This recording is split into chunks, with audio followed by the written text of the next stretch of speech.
Et pour en parler, nous sommes au téléphone avec Dieudonné Ouamou Oyam Tamboué. Il est politologue et spécialiste de l'Afrique centrale. Bonsoir. Bonsoir. Merci de répondre à nos questions. Alors, on va commencer tout de suite par ce report du triple scrutin présidentiel, législatif national, mais aussi provincial. Alors, c'est un nouveau couac dans l'organisation des élections en RDC. Est-ce que c'était prévisible, d'après vous? Oui, c'est un report qui était prévisible parce qu'on se demandait justement comment, avec le désordre que l'on observait sur le terrain, là, la CENI allait pouvoir s'en sortir. Les responsables de la CENI se sont entêtés un peu contre le cours des événements et voilà qu'en dernière minute, ils sont quand même obligés de reconnaître qu'ils sont dans les capacités techniques, sinon dans la mauvaise volonté, en tout cas, d'organiser ces élections-là à la date annoncée. Alors, une partie de l'opposition dénonce une manipulation du régime Kabila. Selon vous, à qui va profiter ce nouveau report?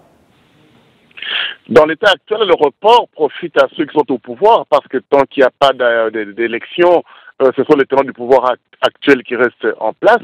Et de l'autre côté, on se rend bien compte que l'évolution du processus électoral et surtout de la campagne électorale ne se passe pas de la même manière que la majorité au pouvoir l'avait imaginé.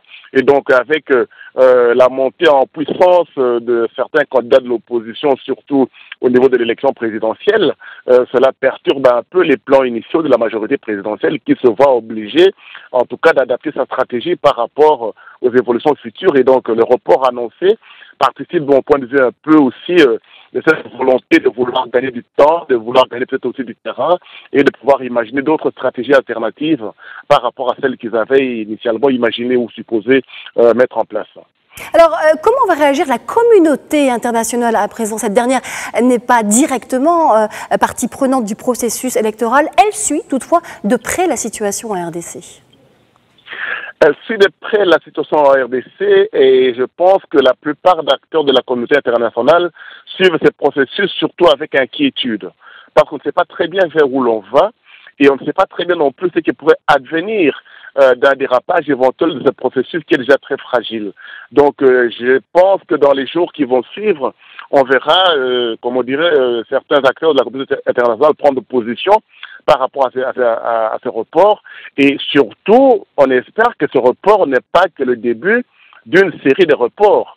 Parce qu'ici, je vois très mal comment les conditions ou en tout cas les difficultés évoquées aujourd'hui par la CENI pourraient trouver des solutions dans un très court laps de temps. Donc il se pourrait que dans une semaine, dans 10 jours, on se retrouve encore face à des mêmes difficultés et face à des mêmes pesanteurs qui aujourd'hui mettent la CENI dans l'incapacité, ou du moins officiellement, dans l'incapacité technique. Alors vous parlez d'un processus fragile. Est-ce que, on le rappelle, la campagne a été émaillée de violences ces derniers jours. Est-ce que vous avez des craintes sur la suite du processus électoral? Sur quels scénarios se dessinent d'après vous? J'ai des craintes d'abord sur la tenue du scrutin lui-même, en deuxième lieu sur le processus, sur la manière dont ces élections se tiendraient, parce que ça m'étonnerait que tous les bureaux de vote puissent disposer de matériel en temps et en quantité voulu pour que tout le monde puisse voter librement. Et j'ai des craintes surtout sur le processus de dépouillement des résultats de ces votes.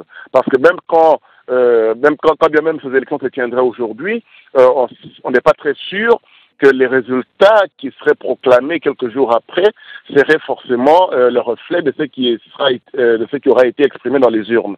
Et donc, la manière dont le processus a été imaginé depuis le début jusqu'à aujourd'hui m'inquiète parce que je ne suis pas sûr que, telles que les choses s'annoncent là, cela puisse participer de la décrispation de l'atmosphère politique ou en tout cas de la consolidation de la paix ou même de la stabilité étatique en RDC. Dieudonné Ouamou Oyam Tamboué, je rappelle que vous êtes politologue et spécialiste de l'Afrique centrale.